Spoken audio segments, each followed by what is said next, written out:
Jamaah rahimani wa rahimakumullah wa hafidhakumullahu jami'an.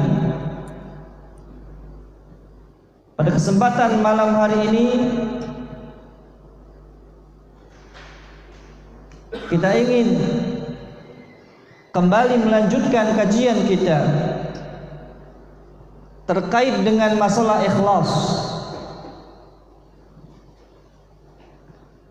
Di sini beliau hafizahullahu taala ingin menggambarkan kepada kita bagaimana kita ini bersahabat. Dengan siapakah kita bersahabat? Maka di sini beliau memberikan sebuah gambaran kepada kita. Kita senantiasa bersahabat dengan ahlul ikhlas,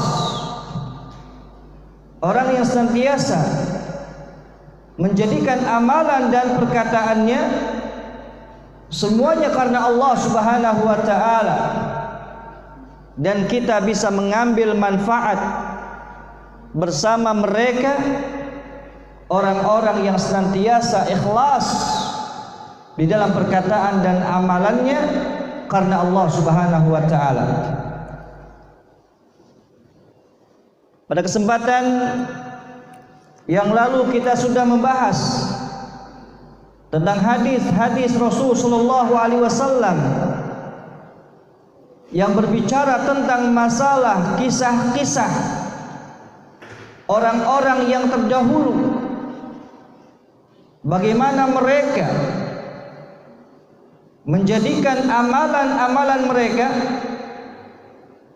semuanya ikhlas karena Allah Subhanahu wa taala. Sehingga kita pun bisa melihat pula bagaimana solusi jalan keluar yang Allah Subhanahu wa taala berikan kepada mereka semuanya. Oleh karena itu, kita akan melihat bagaimana Allah Subhanahu wa taala menggambarkan orang-orang yang ikhlas, orang-orang yang duduk bersama orang-orang yang ikhlas, yang digambarkan oleh Nabi sallallahu alaihi wasallam di sahabat Abu Hurairah radhiyallahu taala anhu. Hadis yang dikeluarkan oleh Imam Al-Bukhari dan Imam Muslim, bahwasannya Nabi sallallahu alaihi wasallam bersabda, "Inna lillahi tabaraka wa ta'ala malaikatun sayyaratun fudula yattaba'una majalis dzikr." Bahwasannya Allah Subhanahu wa taala memiliki para malaikat. Para malaikat tersebut adalah para malaikat yang senantiasa mendatangi majlis-majlis ilmu, majlis yang mengajarkan manusia untuk lebih dekat dengan Allah Subhanahu wa taala, majlis yang menjadikan manusia untuk senantiasa berusaha di dalam perbuatan dan amalannya mengikuti tuntunan Rasul sallallahu alaihi wasallam.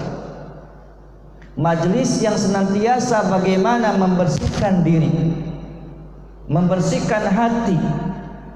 Jangan sampai seorang tatkala sudah bermajlis, keluar dari majlis, perasaannya semakin panas, hatinya semakin tidak tenang, pikirannya semakin galau. Maka tatkala seperti ini, maka majlis tersebut adalah majlis yang perlu dipertanyakan. Kenapa dia itu bermajlis? Di sini para malaikat duduk di majlis tersebut, di majlis yang dimana di sana ayat-ayat Allah, hadis-hadis Rasulullah disampaikan semuanya. Majlis yang dimana majlis tersebut menjadikan hati kita menjadi tenang, hilang rasa hasad, hilang rasa dengki, hilang rasa yang menyebabkan hati kita berpenyakit. Maka disitulah duduk para malaikat. Kemudian kata Nabi sallallahu alaihi wasallam, fa idza wajadu majlisan fihi dzikrun qa'adu ma'ahum. Tatkala para malaikat ini berkeliling di muka bumi, kemudian mereka mendapatkan ada sebuah majelis yang di situ mengingatkan akan Allah, mengingatkan akan Rasulullah, mengingatkan akan hari akhir, mengingatkan bagaimana mensucikan jiwa, mengingatkan bagaimana menjauhi penyakit-penyakit hati. Malaikat di situ duduk, wa haffa ba'duhum ba'dhan bi ajnihatihim. Maka mereka satu dan yang lainnya saling mengibaskan sayap-sayap mereka untuk melindungi majlis tersebut, untuk mengawal majlis tersebut.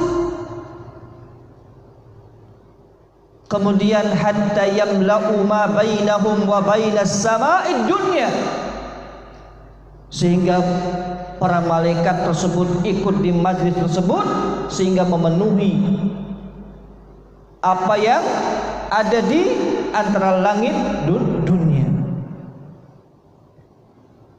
Fa idza tafarraqu araju wa sa'adu ila sama', tatkala majlis tersebut selesai, maka mereka semuanya berpisah. Mereka semuanya naik ke langit.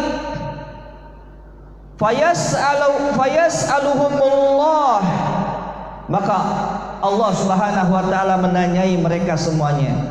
Wa huwa a'lamu bihim, Allah tahu tentang kondisi hambanya. Bertanyanya Allah Subhanahu wa taala kepada para malaikat bukan berarti Allah enggak tahu kondisi hambanya, tidak. Bukan berarti Allah Subhanahu wa taala membutuhkan para malaikat, tidak. Tapi itu menggambarkan bahwasannya betul-betul inilah tugas para malaikat. Inilah sebuah tugas yang Allah embankan kepada para malaikat untuk mencari informasi, walaupun Allah Subhanahu wa taala mengetahui sebelum mereka datang menyampaikan informasi tersebut. Kemudian Allah Subhanahu wa taala mengatakan, min aina ji'tum, dari mana kalian semuanya datang? Fayaqulun, maka para malaikat tersebut mengatakan, ji'na min indi ibadin laka fil ardi, kami mendatangi sebuah majlis yang di situ para hamba engkau duduk bersama-sama. Ngapain mereka? Yusabbihunak, mereka memuji engkau ya Allah. Wa yuhallilunak, mereka betul-betul mengatakan la ilaha illallah. Mereka mengesahkan Allah, mereka mengesahkan engkau ya Allah. Wa yahmadunak, dan mereka memuji engkau. Wa yas'alunak, dan mereka berdoa meminta kepada engkau untuk kebutuhan-kebutuhan mereka semuanya. Qal wa ma yas'aluni, Allah Subhanahu wa taala bertanya kepada para malaikat tersebut, tentang apa mereka itu meminta berdoa kepadaku. Allah tahu yang mereka minta. Qalu, maka para malaikat tersebut mengatakan, yas'alunaka jannatak, mereka memohon kepada engkau, mereka berdoa kepada engkau agar mereka dimasukkan ke dalam surganya engkau. Wa qala wa hal ra'au jannati, Apakah mereka melihat surgaku? Qalu la ay Rabb. Mereka tidak melihat surga engkau. Qala, maka Allah Subhanahu wa taala mengatakan, fa kaifa law ra'au jannati. Bagaimana kalau mereka itu melihat surgaku? Mereka enggak tahu tentang surgaku, mereka memohon untuk dimasukkan ke dalam surga. Bagaimana kalau mereka mengetahuinya? Subhanallah. Padahal kenikmatan surga dijelaskan oleh Rasul sallallahu alaihi wasallam, mala ainun ra'at. Mata tidak mampu untuk memandang bagaimana keindahan surga. Wala udunun sami'at. Dan telinga pun tidak mampu untuk mendengarkan keindahan-keindahan surga. Wala khatara ala qalbil bashar. Dan keindahan surga tidak pernah terbetik di dalam hati sanubari kita semuanya. Mereka tidak tahu tentang surga, tapi mereka meminta surga. Bagaimana kalau mereka mengetahui bahwa surga adalah sebuah tempat kenikmatan bagi orang-orang yang bertakwa kepada Allah Subhanahu wa taala. Kemudian qalu wa yastajirunaka, maka para malaikat mengatakan, mereka pula ya Rabb, mereka meminta perlindungan kepada engkau. Kemudian Allah Subhanahu wa taala mengatakan, wa mimma yastajiruni, dengan apa mereka meminta, atau dari apa mereka meminta perlindungan kepada aku, kata Allah Subhanahu wa taala. Qalu min narika ya Rabb, dari api neraka yang engkau miliki ya Rabb. Qal wa hal ra'au nari, apakah mereka mengetahui bagaimana kondisi neraka? Kemudian mereka mengatakan qalu la. Malaikat mengatakan mereka enggak tahu bagaimana dahsyat siksaannya api neraka. Qal fa kaifa law ra'au nari, bagaimana kondisinya jikalau mereka betul-betul melihat neraka itu. Di sini bahwasanya tatkala seorang hamba memohon perlindungan kepada Allah Subhanahu wa taala dari api neraka, padahal mereka belum pernah tahu bagaimana api neraka itu, padahal mereka belum pernah merasakan bagaimana api neraka itu. Rasul sallallahu alaihi wasallam pernah mengatakan dalam sebuah hadis yang sahih, kata beliau sallallahu alaihi wasallam, man qala Allahumma inni as'alukal jannata, qalatil jannah Allahumma adkhilhul jannah. Barang siapa, kata Rasul sallallahu alaihi wasallam, mengatakan, ya Allah, aku memohon surgamu 3 kali, kata Rasul sallallahu alaihi wasallam, salah samarrat, dia mengatakan seperti itu, qalatil jannatu, maka surga akan mengatakan, ya Rabb, Allahumma adkhilhul jannah, ya Allah, masukkanlah dia ke dalam surga.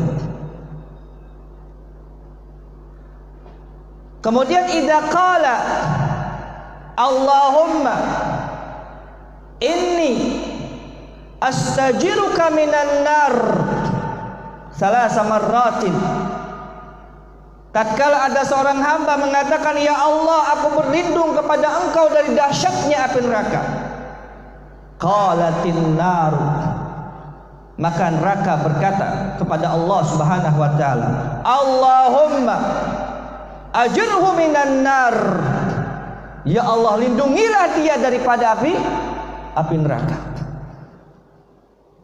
Ini hadis yang sahih.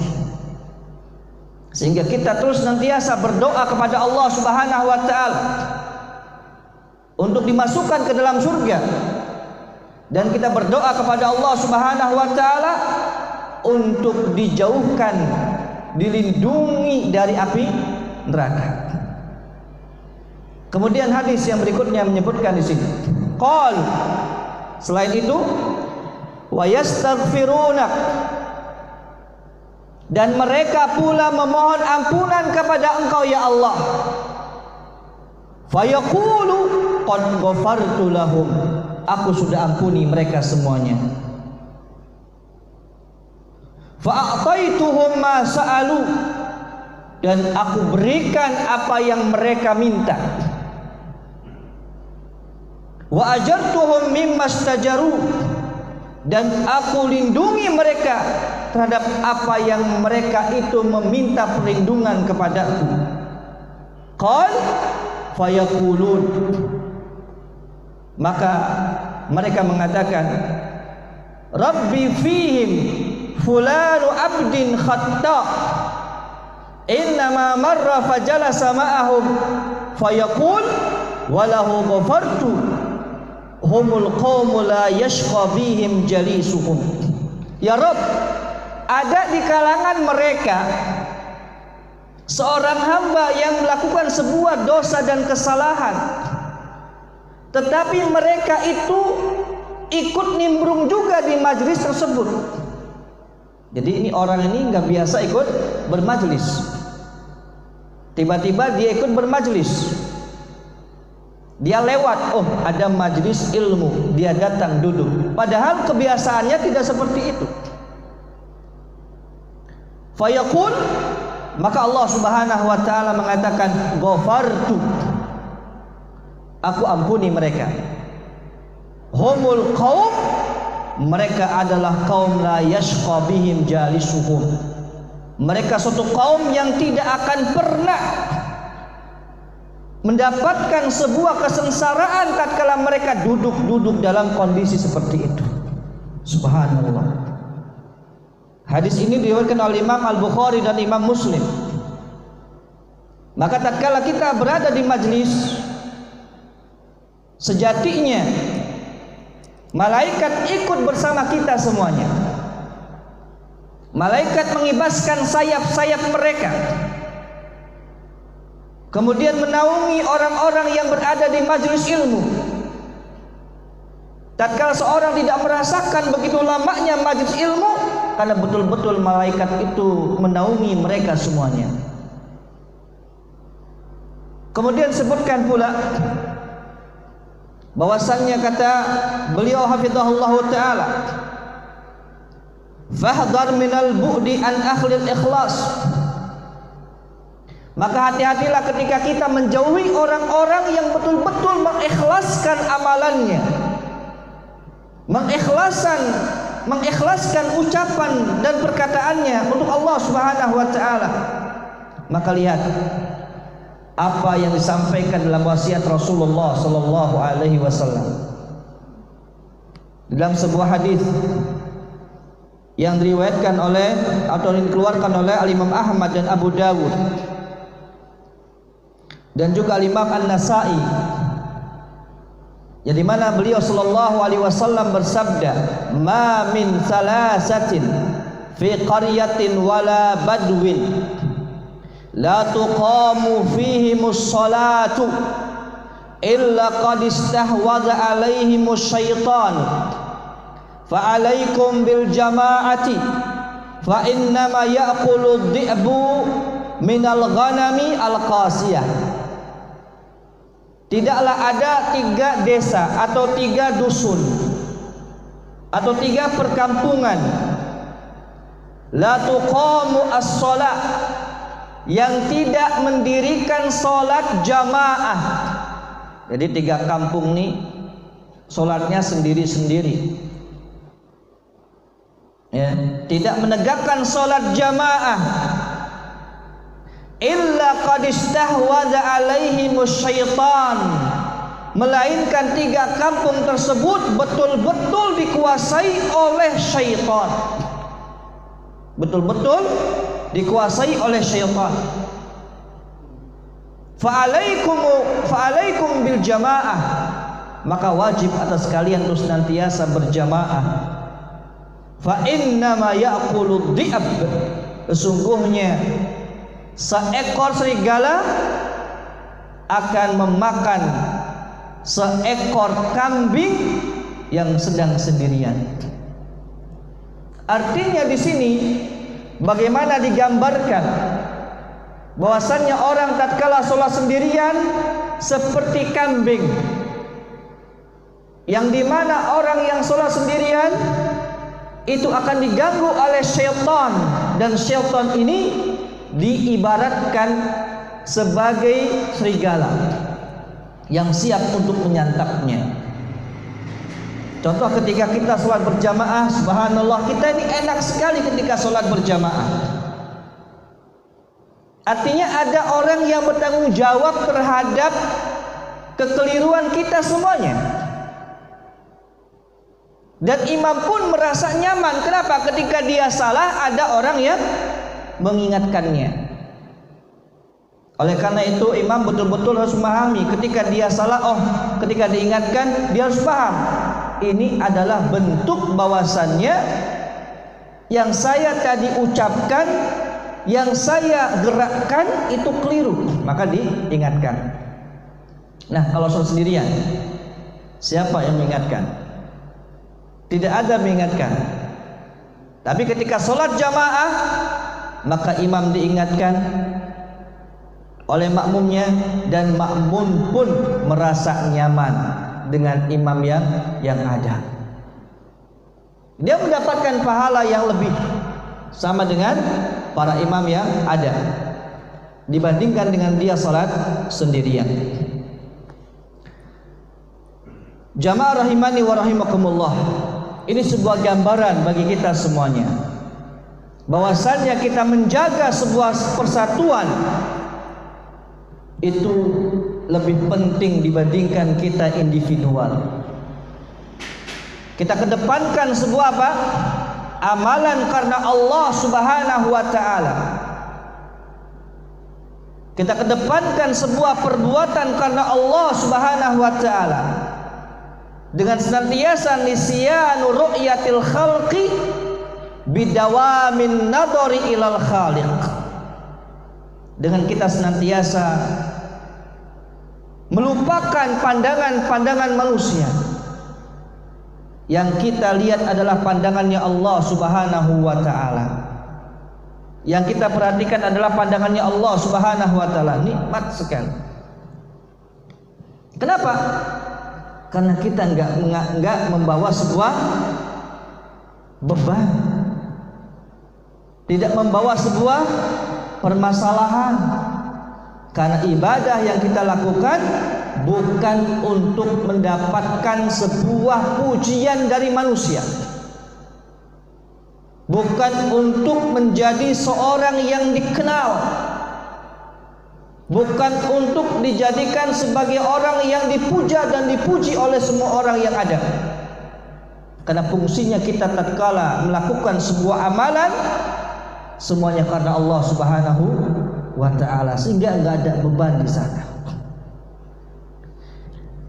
Kemudian ada sebuah penyakit di sana terkait dengan masalah yang akan menyebabkan keikhlasan seorang hamba itu terganggu, yang menyebabkan seorang hamba dalam keikhlasannya itu terkurangi, yang disebut dengan namanya ar-riya.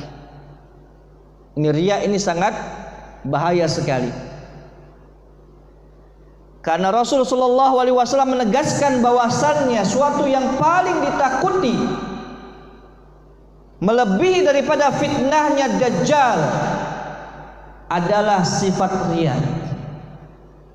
Seseorang membaguskan di dalam sholatnya, membaguskan ibadahnya dalam rangka untuk dipuji oleh manusia. Ini sangat berat sekali.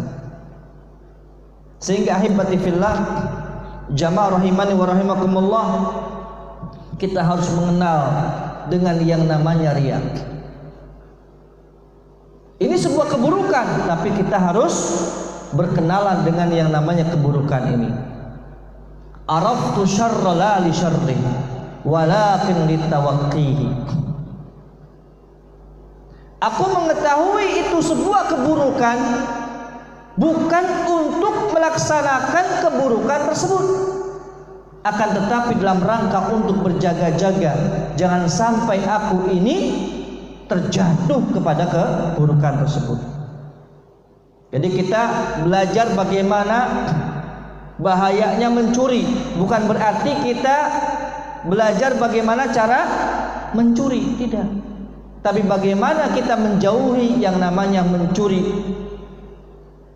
Dan ketika kita mengetahui bagaimana dahsyatnya ghibah, membicarakan orang di luar sana, membicarakan terkait dengan auratnya seorang muslim,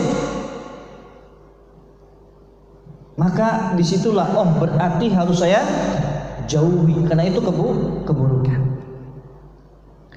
Di sini disebutkan pembagian riya ada 5 macam riya. Yang pertama adalah ar-riya'u badani, riya dalam badan, dalam fisik. Dan itu bisa jadi biidharin nuhuli was safar, dengan seorang menampakkan kekerempengannya, dengan seorang menampakkan wajahnya kekuning-kuningan, agar seorang hamba melihat bahwasannya dia adalah orang yang bersungguh-sungguh di dalam masalah ibadah. Dia tampakkan tuh, ya kurus gitu kan. Ditambah lagi dia tuh mukanya kuning, seakan-akan dia adalah orang yang ingin dilihat oleh hamba sebagai orang yang sangat luar biasa dalam ibadahnya. Nanti setelah ini akan saya sampaikan sesuatu yang dimana tidak masuk kepada riya. Kemudian yang lainnya adalah ghalabatu khaufil akhirah, seakan-akan dia adalah orang yang takut kepada akhirat, tapi tatkala dia menyendiri lupa tuh akhiratnya. Maka jamaah rahimani wa rahimakumullah, ada seorang sahabat datang kepada Rasul sallallahu alaihi wasallam bernama Handalah. Mungkin pernah saya sampaikan di sini. Handalah datang kepada Abu Bakar mengeluhkan bagaimana munculnya sifat-sifat kemunafikan yang ada pada dirinya, dengan mengatakan, ya Abu Bakar, nafaqal Handalah, Handalah sudah memiliki sifat kemunafikan. Kemudian kata Abu Bakar radhiyallahu taala anhu, mengapa engkau mengatakan seperti itu? Maka kata Handalah, wahai Abu Bakar, jikalau saya berada di majlis Rasul sallallahu alaihi wasallam mengingatkan surga dan neraka, seakan-akan surga dan neraka itu berada di hadapanku. Ketika aku bersama orang-orang di luar, aku disibukkan dengan dunia, aku lupa dengan surga dan neraka tersebut. Apa kata Abu Bakar? Handalah, kok kita ini sehadi, sama. Abu Bakar sama merasakan seperti itu. Seorang sahabat yang sangat luar biasa keimanannya, merasakan tatkala jauh dari Rasul sallallahu alaihi wasallam, mulai disibukkan dengan kesibukan-kesibukan duniawi, lupa akan akhirat. Itu sekelas Abu Bakar. Pada Rasul sallallahu alaihi wasallam mengatakan, lawuzina imanu Abi Bakrin bi ashabi la rajjaha imanu Abi Bakrin. Kalau seandainya keimanan Abu Bakar itu ditimbang dengan keimanan para sahabat yang lainnya, maka sungguh keimanannya Abu Bakar lebih berat, lebih hebat dibandingkan keimanannya para sahabat yang lainnya. Tapi lihat kondisi seperti ini, Abu Bakar mengatakan sama sebagaimana yang engkau rasakan. Maka kata Abu Bakar, hayya kita ke Rasulullah sallallahu alaihi wasallam. Maka datang kepada Rasulullah sallallahu alaihi wasallam. Kemudian kata Abu Bakar, ya Rasulullah, ini Handalah ingin curhat kepada engkau. Apa kata Rasulullah? Silakan ya Handalah. Ya Rasulullah, ketika aku dekat dengan engkau, ketika aku berada bersama engkau, aku merasa bahwasannya surga dan neraka itu berada di hadapanku.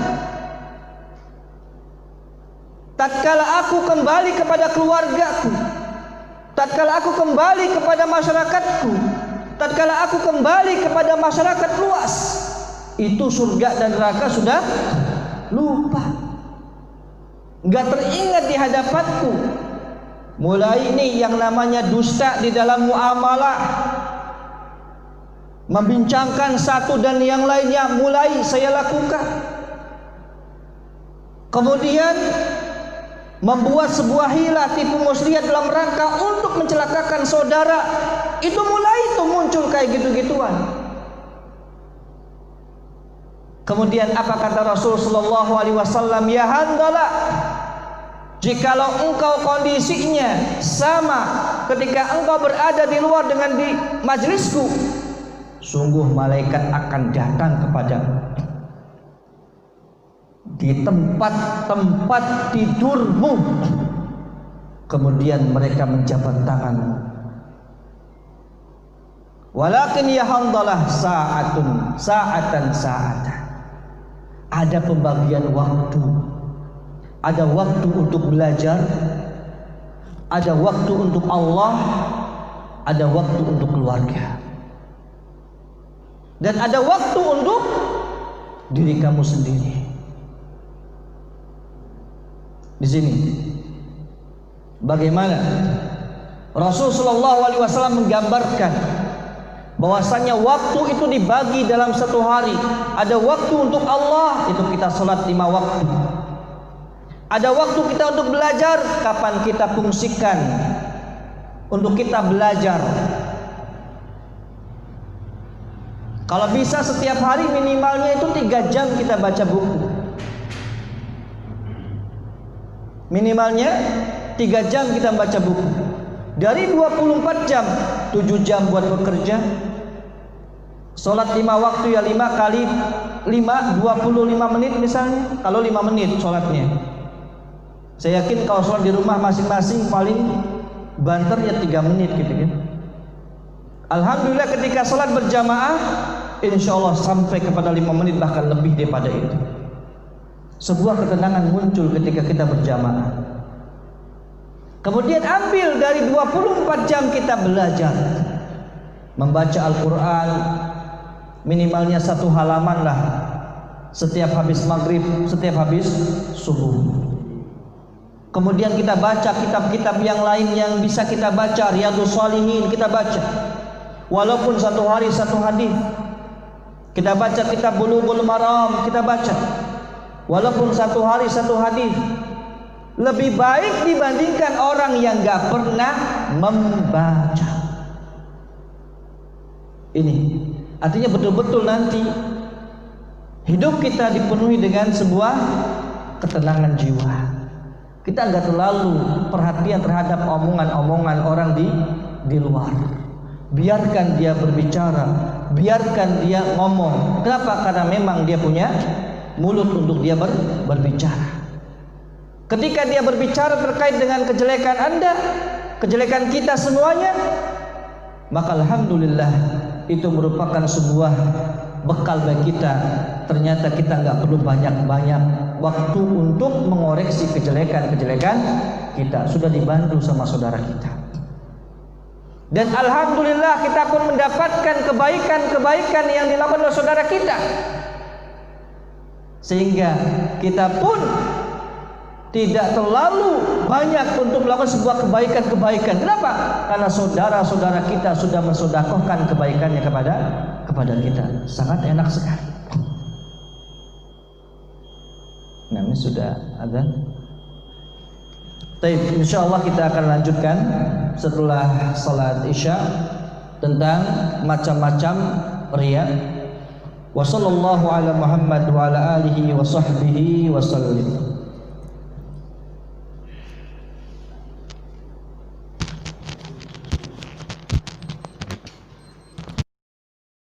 Jamaah rahimani wa rahimakumullah. Kita lanjutkan pembahasan kita terkait dengan anwa'ur riya. Macam-macam riya.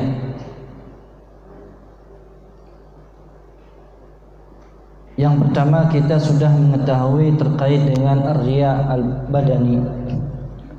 Riya yang bisa dilihat dari sisi fisik badan.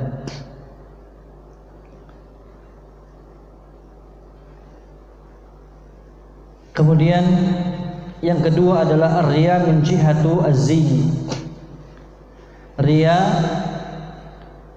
dari sisi pakaian. Seperti kata beliau, ka ibqa'i athari sujudi 'alal wajhi wa irtida'i naw'in muayyanin min az-zi. Jadi seorang membuat adanya asar as-sujud, itu bekas daripada sujud. Artinya dia memang membuat-buat biar kelihatan seorang yang ahli ibadah. Ketika sujud dia itu menggesek-gesekkan kepalanya biar ada bekas sujud. Ada kebiasaan orang-orang dari kalangan orang-orang Syiah di sana, yang dimana biasa meletakkan batu di tempat sujudnya, sehingga tatkala dia bersujud itu terasa ada luka sehingga membekas, ada atharus sujud, ada bekas daripada sujud. Sehingga kita katakan bahwasannya tidak setiap orang yang banyak sujud kemudian ada bekas sujudnya.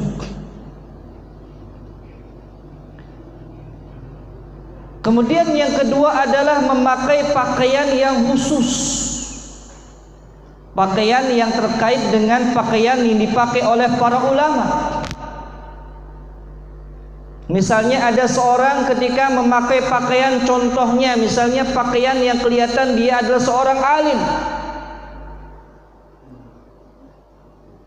yang mana ketika dia berpakaian dengan pakaian tersebut biar terlihat bahwasannya orang melihat, Masya Allah dia adalah orang yang alim. Maka ini hati-hati. Atau ketika dia berpakaian seperti itu, dia disebut dengan seorang yang alim. Padahal kalau kita melihat tidak semua orang yang berpakaian Pakistan itu adalah orang yang alim. Di India, orang berpakaian pakaian Pakistan itu ternyata agamanya Hindu. Kadang ternyata agamanya Nasrani, sehingga pakaian tidak menjadikan sebuah gambaran dan lambang. Karena sejatinya pakaian walibasut taqwa itu pakaian ketakwaan, sehingga ada orang mengatakan ini baju koko, baju takwa. Harapannya betul-betul pakaian tersebut adalah pakaian yang bisa dijadikan sebagai bentuk yang akan menumbuhkan sifat ketakwaan yang ada pada diri manusia. Karena ternyata jamaah rahimani wa rahimakumullah, pakaian itu akan menjadikan sebuah benteng bagi dia. Contoh ketika seorang berpakaian takwa kok tiba-tiba datangnya ke tempat-tempat yang dilarang. Mungkin apa tidak? Mungkin saja. Tetapi ketika dia berpakaian seperti itu menjadikan apa? Menjadikan dia lebih berjaga-jaga. Contoh ketika orang pakai kaos itu bisa kemana-mana. Tapi ketika dia menggunakan pakaian takwa, pakaian koko, dia mau ke tempat maksiat, dia mikir-mikir. Dia malu terhadap pakaian sendiri. Sehingga para ulama menyebutkan di antara ciri khas para talabatul ilmi, para penuntut ilmu adalah selalu menggunakan peci. Sehingga ada di beberapa golongan kaum bahwasannya ketika seorang itu sholat, mengimami sholat tanpa menggunakan peci, itu enggak sah apa? Keimamannya. Kenapa? Karena menganggap bahwasannya topi itu sebagai apa? Syarat sahnya sholat, padahal tidak. Padahal tidak. Itu hanya sekedar untuk menandakan sebuah sifat muru'ah, harga diri atau jati diri dia seorang talibul ilmi, seorang penuntut ilmu. Kemudian riya yang lainnya adalah riya bil qauli, riya dengan ucapan. Tatkala orang memberikan nasihat kepada saudaranya, dia menginginkan orang itu atau saudaranya menganggap dia seorang yang alim. Masya Allah, dia penasehat, dia seorang alim, dia seorang yang ilmunya tinggi, banyak. Nah, ini hati-hati terkait dengan masalah ini. Kenapa? Karena awwalu ma tusa'aru bihin nar au bihimun nar al-alimu. Karena yang pertama kali akan dibakar oleh api neraka adalah 3 golongan. Di antaranya adalah orang yang alim, orang yang berilmu, tetapi ketika dia menyampaikan ilmunya, dia ingin dipuji oleh orang. Masya Allah, si fulan luar biasa, si fulan begini. Maka ini berhati-hati.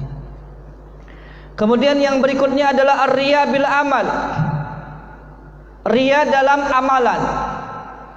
Contohnya ketika seorang sholat, dia melihat ada pejabat datang, dan ternyata pejabat itu berdiri di sebelahnya. Dia panjangkan itu bacaannya, dia keraskan dengan mengkhusyukkan. Ya, padahal tidak seperti biasanya. Padahal nggak kayak gitu ketika dia sholat. Ketika dia membaca Al-Quran, tiba-tiba banyak orang yang mendengarkan, kemudian dia membaguskan bacaannya, tapi bukan karena untuk apa? Menjadikan Al-Quran menjadi indah, tetapi ada unsur yang lain, yaitu riya. Maka hati-hati dalam masalah ini. Kemudian adalah ar-riya ketika dia berteman dengan orang-orang yang kategorinya adalah orang yang alim di kalangan masyarakat. Biar apa? Biar dia dikenal seorang yang alim. Lihat, yang berkunjung ke rumah saya adalah orang-orang alim. Nah, ini bahaya. Maka disinilah letak riya yang harus kita berhati-hati. Maka setelah itu beliau hafizahullah ta'ala menggambarkan tadi jenis-jenis riya. Sekarang sesuatu yang dikira riya atau syirik, tapi bukan daripada riya atau kesyirikan. Ya. Seperti apa? Yang pertama, ketika seorang berbuat kebaikan kemudian dia dipuji oleh manusia. Dia bersedekah, masya Allah, si fulan banyak sedekahnya. Dia dipuji oleh manusia. tetapi dia betul-betul tidak mengharapkan itu semuanya. La nuridu minhum jazaa'an wala syukura. Innama nut'imukum liwajhillahi la nuridu minkum jazaa'an wala syukura. Kami memberikan mereka makanan dalam rangka untuk Allah Subhanahu wa taala. Kami enggak berharap yang namanya pujian atau balasan dari orang yang aku beri. Padahal Rasul sallallahu alaihi wasallam pernah dianjurkan oleh Allah Subhanahu wa taala untuk memberikan kepada saudaranya yang telah berbuat kebaikan dengan pemberian yang lebih. Itu diperintahkan oleh Allah Subhanahu wa taala. Salah satu contoh, ketika ada saudara kita mengatakan assalamualaikum, maka jawabannya adalah waalaikumsalam warahmatullah. Kita lebihkan. Ketika saudara kita mengatakan assalamualaikum warahmatullah, kita jawab waalaikumsalam warahmatullahi wabarakatuh. Ketika saudara kita mengatakan assalamualaikum warahmatullahi wabarakatuh, jawabannya adalah waalaikumsalam warahmatullahi wabarakatuh. Jadi ketika dia lengkap, maka kata Rasulullah sallallahu alaihi wasallam dia mendapatkan 30 pahala. Ketika dia sampai warahmatullah, maka dia mendapatkan 20 pahala. Ketika dia menjawab waalaikumsalam, dia mendapatkan 10 pahala. Jadi lihat, banyak amalan-amalan yang sederhana tetapi di hadapan Allah Subhanahu wa taala menjadi suatu yang besar. Maka disebutkan kata Abi Dzar Al-Ghifari radhiyallahu taala anhu dari hadis yang dikeluarkan oleh Al-Imam Muslim, bahwasannya beliau sallallahu alaihi wasallam pernah ditanya, "Ya Rasulullah, bagaimana pendapat engkau terhadap seorang laki-laki tatkala dia itu beramal dengan amalan kebaikan, wa yahmaduhun nasu alaihi, dan manusia memuji dia, manusia menyanjung dia." Qal, maka Rasul sallallahu alaihi wasallam mengatakan, "Tilka ajilun busyra al-mu'min." Itu adalah kabar gembira yang Allah Subhanahu wa taala sampaikan untuk seorang mukmin. Dia tidak berharap untuk dipuji. Dia tidak berharap untuk disanjung. Akan tetapi ternyata orang lain memuji dia, orang lain menyanjung dia. Itu sebuah kabar gembira dari Allah Subhanahu wa taala, dan ini bukan termasuk riya. Kemudian yang berikutnya yang bukan termasuk riya pula adalah seorang bersemangat dalam beribadah ketika melihat orang-orang yang ahli ibadah. Disebutkan oleh Al-Imam Al-Maqdisi dalam sebuah kitab Mukhtasar Minhajul Qasidin, bahwasannya ada seorang yang menginap bersama orang yang ahli sholat malam. Biasa sholat malam, dia menginap. Dan mereka nih, orang-orang ini adalah orang yang banyak melakukan sholat malam, dan kebiasaannya mereka adalah seperti itu. Maka orang tadi yang melihat ahli ibadah, kemudian dia termotivasi. Kemudian dia ibadah dengan giat. Dia ketika sholat malam, dia sholat malam. Ketika berpuasa dia berpuasa. Ketika dia atau mereka melakukan sholat sunnah, dia sholat sunnah.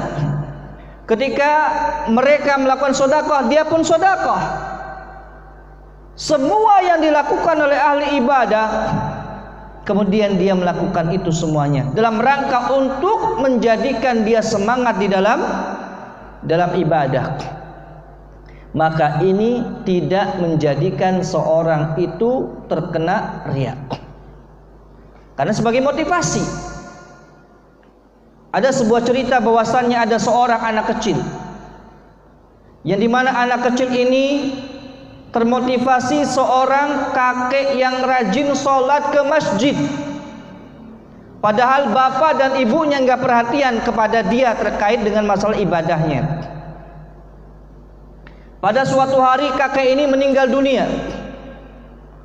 Anak kecil itu menangis yang sangat luar biasa, seakan-akan dia telah kehilangan orang yang paling dia cintai, atau kehilangan barang yang sangat berharga.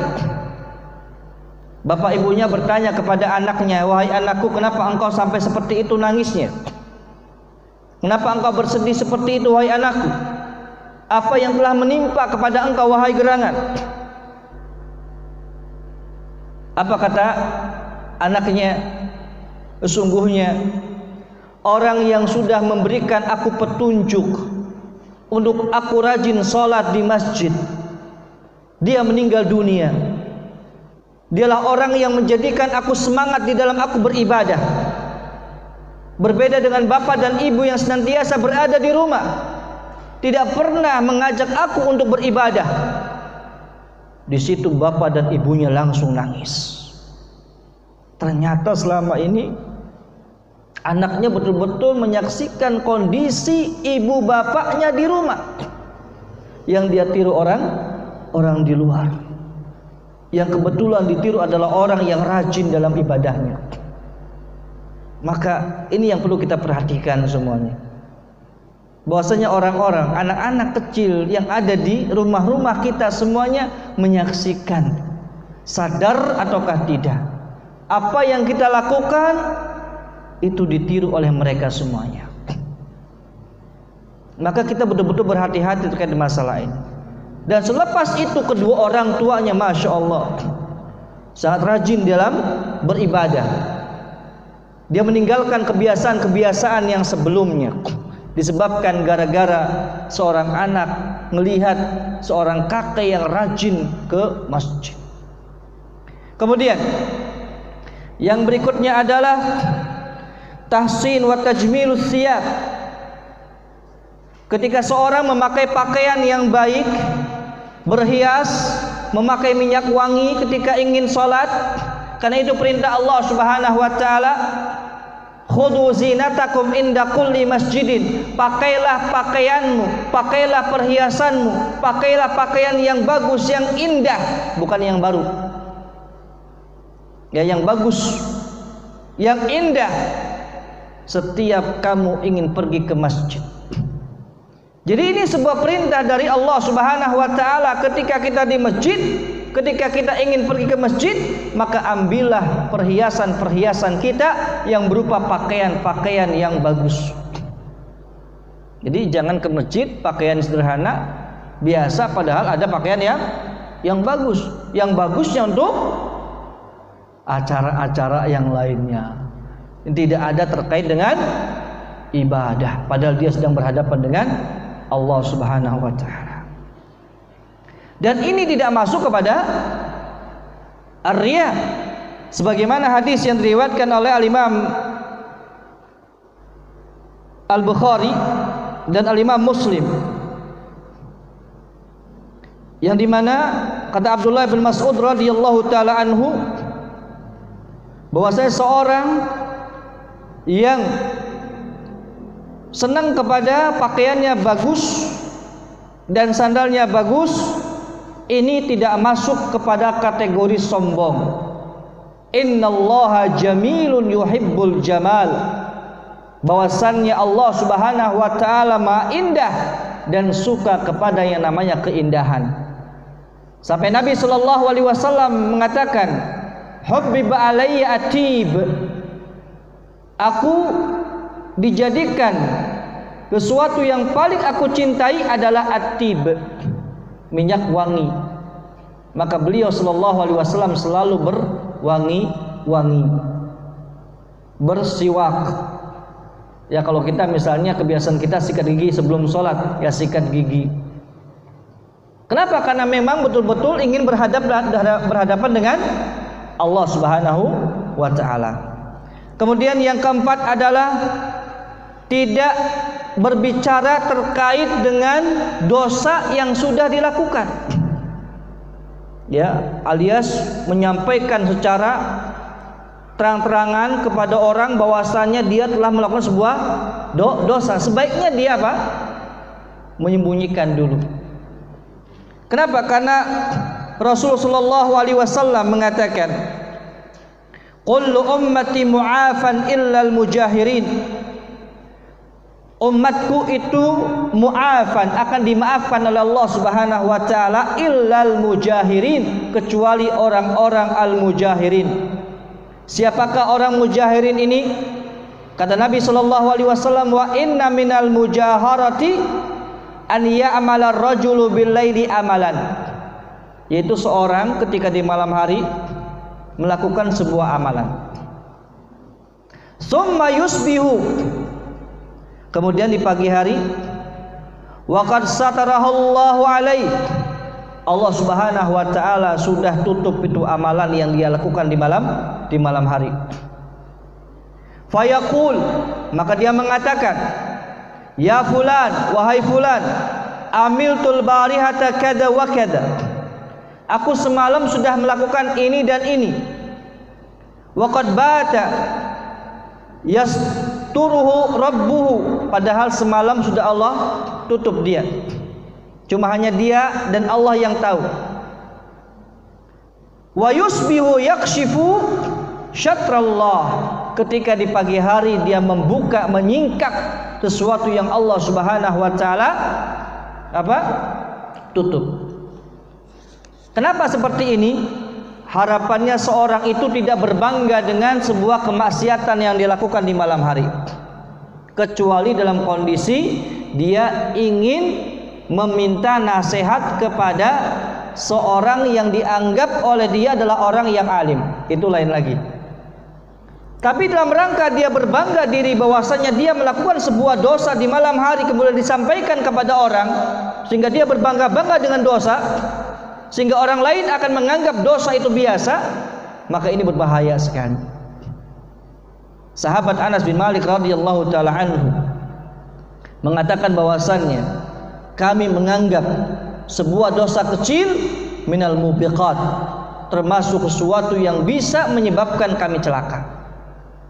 Ini para sahabat ketika menganggap dosa kecil itu dianggap sebagai dosa yang akan membinasakan mereka semuanya. Kemudian yang kelima adalah iktisabul abdi asyuhra min ghairi talabiha. Seorang ketika mendapatkan sebuah ketenaran tanpa dia cari, tiba-tiba dia tenar, Allah takdirkan dia tenar, maka ini tidak masuk ke dalam riya. Tanpa dia cari, tiba-tiba orang mengenal dia, tiba-tiba orang ketika berjumpa dengan dia, kayaknya saya pernah ketemu ini, kayaknya saya pernah ketemu dengan ustadz ini di mana gitu. Kalau memang seperti itu kondisinya tanpa dia inginkan, maka ini tidak masuk ke dalam riya.